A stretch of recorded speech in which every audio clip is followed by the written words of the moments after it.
नमस्कार, मैं doctor Nikhil Mehta, cancer रोग विशेषज्ञ एवं कैंसर सर्जन हूं। मैं न्यू लाइफ कैंसर क्लिनिक का डायरेक्टर हूं और HCG हॉस्पिटल शिप्रापत मानसरोवर जयपुर में कार्यरत हूं। आज हम बात करने वाले हैं सबसे प्रमुख कैंसर स्तन कैंसर के डायग्नोसिस और ट्रीटमेंट के विषय में। पिछली बार हमने इसके साइंस और सिम्टम्स के बारे में चर्चा करी थी।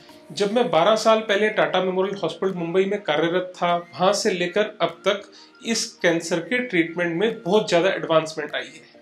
अगर हम इसके डायग्नोसिस के बारे में बात करें तो इसके डायग्नोसिस में सबसे प्रमुख चीज़ है ट्रिपल टेस्ट, यानी क्लिनिकल डायग्नोसिस, मेमोग्राफी या सोनोमेमोग्राफी और तीसरा बायोप्सी या FNAC। क्लिनिकल एग्जामिनेशन मतलब डॉक्टर द्वारा स्तन की अच्छे से जांच करना। उसके बाद रोल आता है मेमोग्राफी या सोनोमेमोग्राफी द्वारा। अगर डॉक्टर को हाई शक होता है कि इस महिला को कैंसर हो सकता है तो हम पहले मेमोग्राफी करवाते हैं। मेमोग्राफी एक तरीके का एक्सरे है जिसके द्वारा हम स्तन की अच्छे से जांच करते हैं कि उसमें एक गांठ है या कई सारी गांठें हैं, उसमें कैल्सिफिकेशन यानी मोटे चकते हैं या पतले चकते हैं। तीसरी चीज़ होती है कि स्तन की परत मोटी है या पतली है, या फिर उसका ओवरऑल आर्किटेक्चर कैसा है, उसके बगल में कितनी गांठें हैं या फिर गांठ नहीं है। ये चीज़ हम मेमोग्राफी के साथ सोनोग्राफी में भी कंफर्म करते हैं। इस प्रकार से हमें हाई सस्पिशन हो जाता है कि ये कैंसर होने के कितने प्रतिशत चांस हैं। अगर हमें हाई चांस लगता है मेमोग्राफी पे कि कैंसर हो सकता है तो उस मरीज की हम बायोप्सी या FNAC कराते हैं। ये सोनोग्राफी की मदद से करी जाती है, जिसको sonography guided true cut biopsy भी बोलते हैं। इससे हम एक तो कैंसर का डायग्नोसिस कर सकते हैं, दूसरी चीज हम इससे सब टाइपिंग भी कर सकते हैं, जिसको हम ईस्ट्रोजन रिसेप्टर, प्रोजेस्टेरोन रिसेप्टर और HER2 स्टेटस भी बोलते हैं, जो कि हमारे लिए कैंसर के प्रोग्नोसिस और फर्दर ट्रीटमेंट में भी मदद करता है। जब कैंसर कंफर्म हो जाता है तो हम उस कैंसर की स्टेज निर्धारित करते हैं। ये कैंसर पहली, दूसरी, तीसरी, चौथी कौन सी स्टेज में है। इसको स्टेज करने के लिए हमें कई सारी इन्वेस्टिगेशंस और जांचों की आवश्यकता पड़ती है। ये जांचें CT scan, MRI scan, bone scan या PET स्कैन हो सकती हैं, या फिर एक सिंपल एक्सरे भी हो सकता है अगर ये पहली स्टेज है तो। इससे हम स्टेज निर्धारित करते हैं और हमारा ट्रीटमेंट फाइनल निर्धारित होता है कि कैंसर कौन सी स्टेज में है और हमें आगे कैसे बढ़ना है।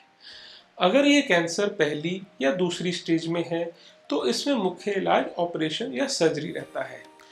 आज से 30 साल पहले की मैं बात करूं तो इसमें मेन इलाज MRM था, जिसको हम मॉडिफाइड रेडिकल मैस्टेक्टमी या महिला का पूरा स्तन निकालना भी कहते हैं।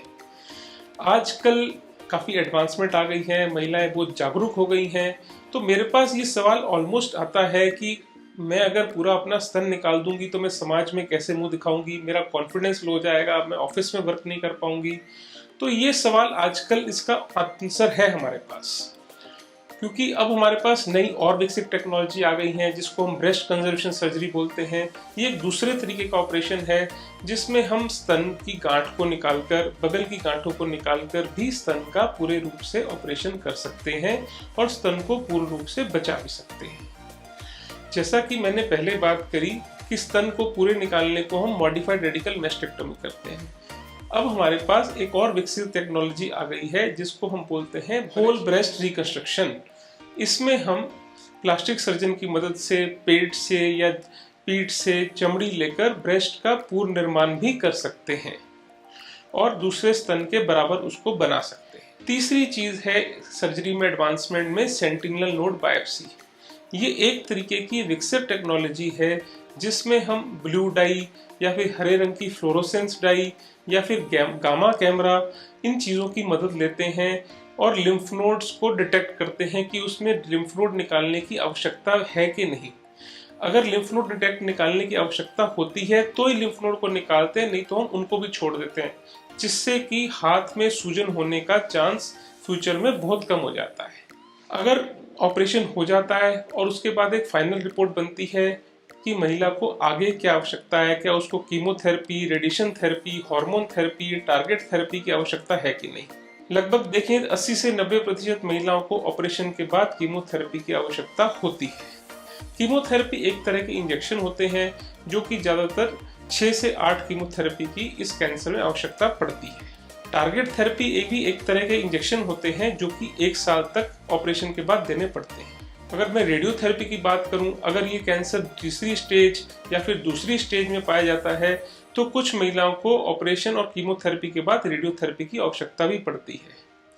जैसे कि हमने पहले भी बात करी, हम हर महिला का ER/PR स्टेटस भी देखते हैं, यानी ईस्ट्रोजन प्रोजेस्टेरोन रिसेप्टर को भी देखते हैं। अगर ये रिसेप्टर पॉजिटिव हैं तो हमें उनको एक हार्मोन थेरेपी, जिसको हम टैबलेट थेरेपी भी बोलते हैं, 5 से 10 साल तक उस पर भी रखना पड़ता है। अगर किसी महिला को ER/PR पॉजिटिव आता है तो ये एक अच्छी बात है, यानी उसका प्रोग्नोसिस बाकियों के कंपैरेटिवली बहुत अच्छा है। उस महिला को हम बहुत अच्छा सर्वाइवल रेट दे सकते हैं।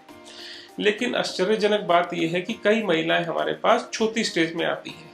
अगर कुछ महिलाएं जो कि चौथी स्टेज में आती हैं, उनके लिए हमारे पास सर्जरी का इलाज नहीं रहता है।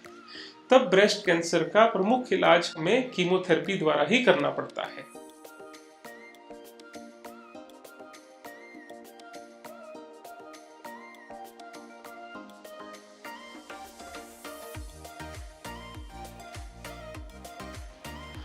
ये एक बहुत बड़ी भ्रांति है कि बायोप्सी से कैंसर फैलता है। तो मैं ये बताना चाहता हूँ कि बायोप्सी से कैंसर फैलता नहीं है, लेकिन बायोप्सी हमारे लिए कैंसर के डायग्नोसिस में सबसे बड़ी सहायक है। जब तक हम बायोप्सी नहीं कर पाते तो ब्रेस्ट कैंसर को कैरेक्टराइज नहीं कर पाते कि ये कौन से टाइप का है, क्या ये ER/PR पॉजिटिव है कि नहीं, यानी इसमें हार्मोन थेरेपी की जरूरत पड़ेगी कि नहीं, कीमोथेरेपी की जरूरत पड़ेगी कि नहीं, और हमें आगे इलाज कैसा करना चाहिए। बायोप्सी के बाद ही हम ब्रेस्ट कैंसर का पूर्ण रूप से इलाज निर्धारित कर पाते हैं।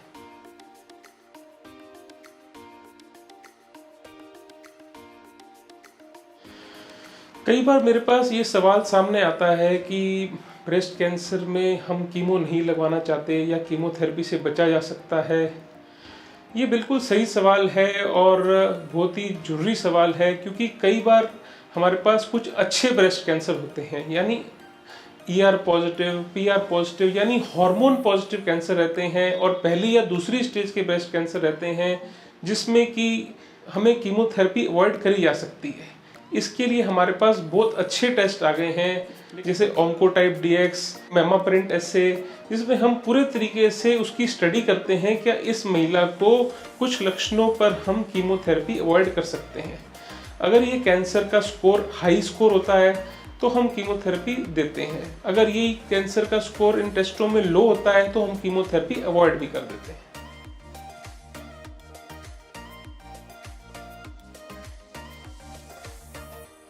कई बार महिलाओं में ये सवाल रहता है कि हम कीमोथेरेपी लगवाएंगे तो हमारी हाथ की नसें जल जाएंगी या फिर हाथ में सूजन आ जाएगी। एक हाथ में डॉक्टर ने मना किया है कि कीमोथेरेपी नहीं लगवाना, तो दूसरे हाथ में कितनी बार इंजेक्शन लगवाएंगे। तो आजकल एक बहुत ही विकसित टेक्नोलॉजी आ गई है जिसको हम कीमोपोर्ट बोलते हैं। कीमोपोर्ट एक तरीके का डिवाइस होता है जो कि हम ऑपरेशन के दौरान या बाद में दूसरे स्तन के नीचे फिट कर देते हैं, जो कि कनेक्शन हार्ट से हो जाता है, जिस पर हम हर बार एक सुई लगाते हैं और कीमोथेरेपी देते हैं और उस सुई को हटा देते हैं।